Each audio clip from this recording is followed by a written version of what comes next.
দেখুন, নির্বাচন কমিশন তার মানসিকতা যদি স্বচ্ছতা থাকতো, মানসিকতা যদি নিরপেক্ষতা থাকতো, তাহলে আমাদের এই পাহারা দিতে হতো না। নির্বাচন কমিশনের মানসিকতা নিরপেক্ষতা নেই, জনগণ নির্বাচন কমিশনের পাশে নেই। আর যে দলের হয়ে নির্বাচন কমিশন কাজ করছে সে দল মানুষ তাকে পছন্দ করে না, মানুষ সেই দলকে পছন্দ করে না। নির্বাচন কমিশন চেষ্টা করছে সেই দলকে মসনদে আসার ব্যবস্থা করা, কিন্তু বাংলার মানুষ সেটা হতে দেবে না।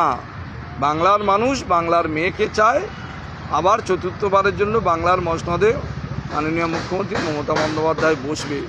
তাই আমরা এত লড়াই, এত সংগ্রাম, পরিশ্রম করে নভেম্বরের 4 তারিখ থেকে এসআইআরের কাজ, নাম বাদ দেওয়া, যেখানে বাদ দিলে হয় বাদ দিয়ে দিয়েছে। তারপরেও আমাদের কর্মীরা, সমর্থকরা যেভাবে সিআরপিএফের দাপটে তারা সামনে দাঁড়িয়ে গণতান্ত্রিক পদ্ধতিতে ভোট করেছে, এটা বাংলার মানুষ দেখে নিয়েছে। ফলে সেই কারণে আমরা চাই আমাদের কর্মীরা সমাজ ধরে পরিশ্রম করে আসছে, আর কটা দিন তারা পরিশ্রম করার জন্য স্ট্রংরুমের কাছে তো যেতে পারে না, বাইরে সিসি ফুটেজের ব্যবস্থা করেছে, সেখানে তারা পাহারা দিচ্ছে।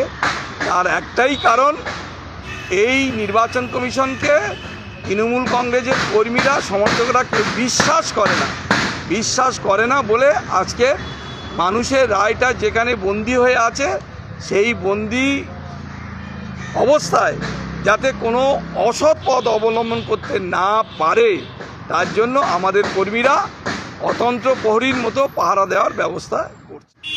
দলনেতা অভিষেক বন্দ্যোপাধ্যায়ের নির্দেশ, মাটি আঁকড়ে পড়ে থাকতে হবে, আমাদের নেত্রীর নির্দেশ, সেই নির্দেশে আমরা অক্ষরে অক্ষরে পালন করছি।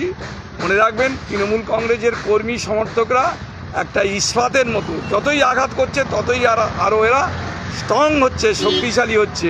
ফলে নির্বাচন কমিশন যাই করুক না কেন, বাংলার মানুষ বাংলার মেয়েকে চায়, বাংলার দাদাকে চায়।